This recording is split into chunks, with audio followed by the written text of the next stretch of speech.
आज Doubtnut app download करें।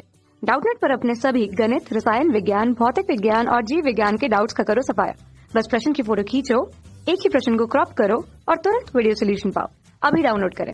देखो डांस का सवाल क्या है, प्रदर्शित कीजिए कि फलन f(x) बराबर x की घात n plus px plus q के 2 से अधिक वास्तविक मूल नहीं हो सकते यदि n सम है तथा 3 से अधिक नहीं हो सकते यदि n विषम है।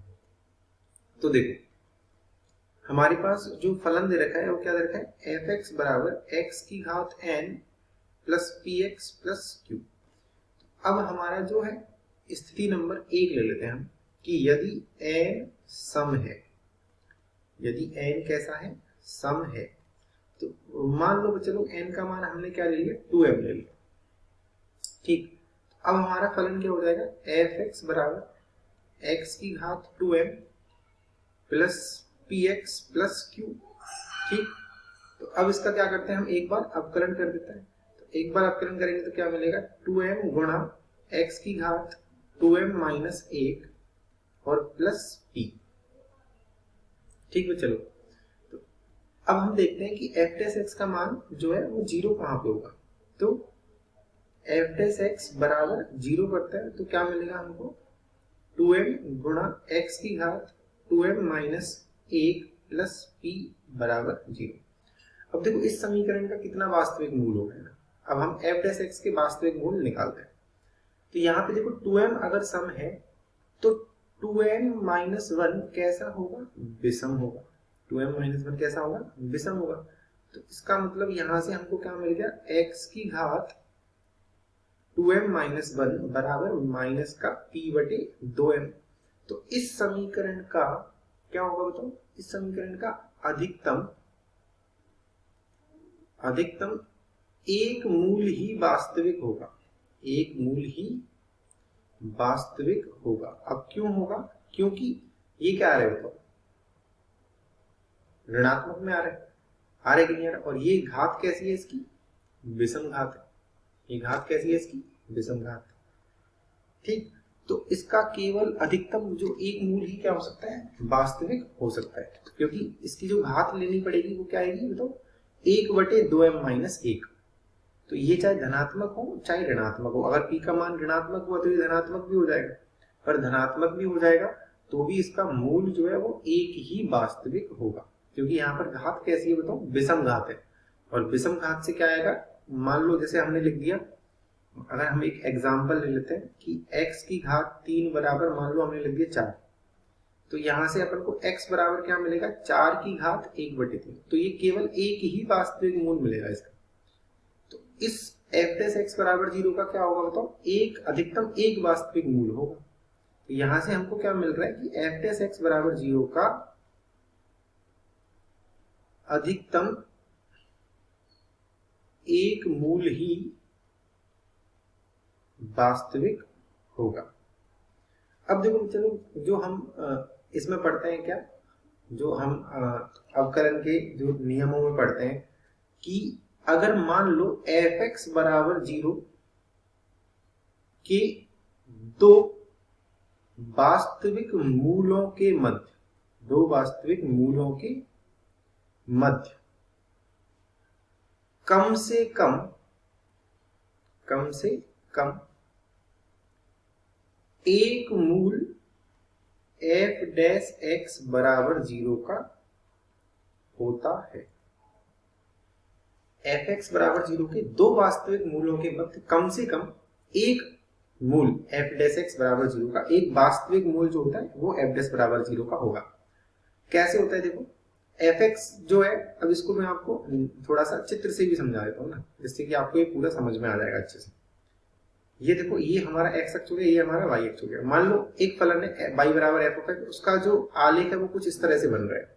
ठीक है, अभी हम कुछ बात नहीं कर रहे, ना ही हम विषम की बात कर रहे, ना ही हम सम की बात कर रहे। तो देखो f(x) के जो दो मूल है, ये दोनों किसके मूल है, y बराबर f(x) की। तो उन दोनों के बीच में एक बिंदु निश्चित रूप से ऐसा होगा जहां पर f(x) क्या होगा, 0, क्योंकि वहां पर जो स्पर्श रेखा होगी वो x अक्ष के समांतर होगी।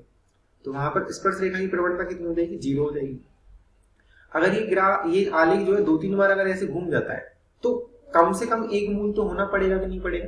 ठीक, तो अब हमको क्या मिला कि एफ डैश एक्स बराबर 0 का एक वास्तविक मूल है।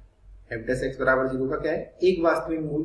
तो यहां से हम उल्टा कैसे बोल सकते हैं कि एफ एक्स बराबर 0 के कितने वास्तविक मूल होंगे, दो वास्तविक मूल, और अधिकतम दो ही हो सकते हैं। अधिकतम क्या हो सकते हैं, दो ही हो सकते हैं। तो एफ डैश एक्स बराबर 0 का जो अधिकतम वास्तविक मूल कितना है, एक।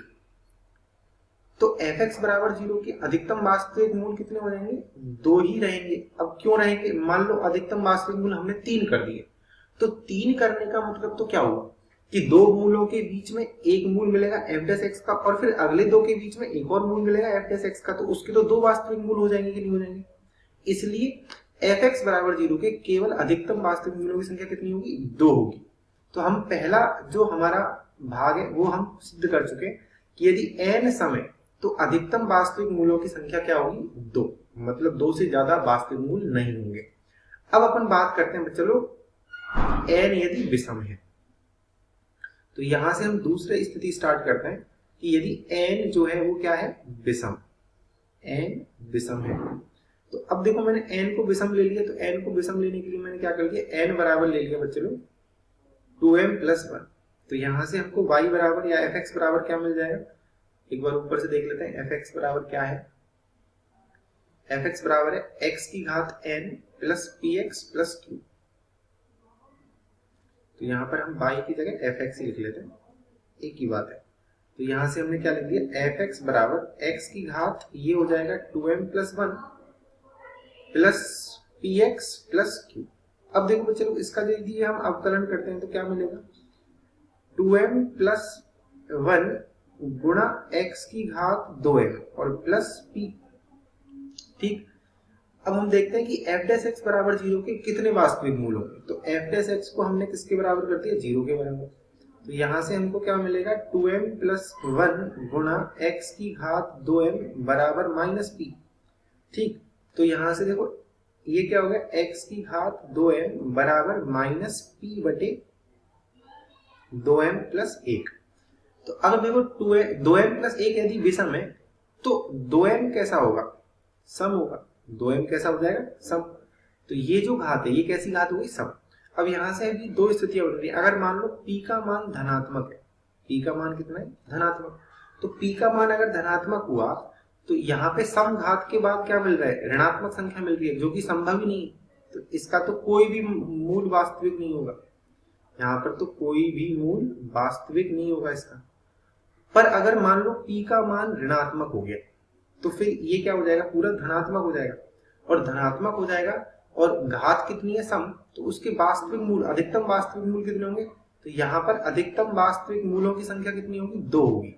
अधिकतम वास्तविक मूलों की संख्या कितनी होगी, 2 होगी। कैसे, जैसे मान लो हम एक उदाहरण ले लेते हैं, हमने ले लिया x की घात 2 बराबर 5। तो यहां से देखो x का मान कितना मिलेगा, ±√5। तो अधिकतम वास्तविक मूलों की संख्या कितनी हुई, 2 ही रहेगी। तो अब यहां से हमको क्या मिल रहा है, एफ डैश एक्स बराबर 0 के अधिकतम वास्तविक मूल कितने हैं, 2। तो एफ एक्स बराबर 0 के अधिकतम वास्तविक मूल कितने हो जाएंगे बच्चे लोग, 3। मान लो हमने 3 से ज्यादा ले ली, अगर 3 से ज्यादा ले लेते हैं तो हमारे कितने मूल हो गए, 4 मूल हो गए। एक मान लो ये a, b, c और d, ये किसके मूल है, ये एफ एक्स बराबर 0 के मूल है। तो देखो इन दोनों के बीच में कम से कम एक मूल एफ डैश एक्स का आएगा, तो 1, 2 और 3।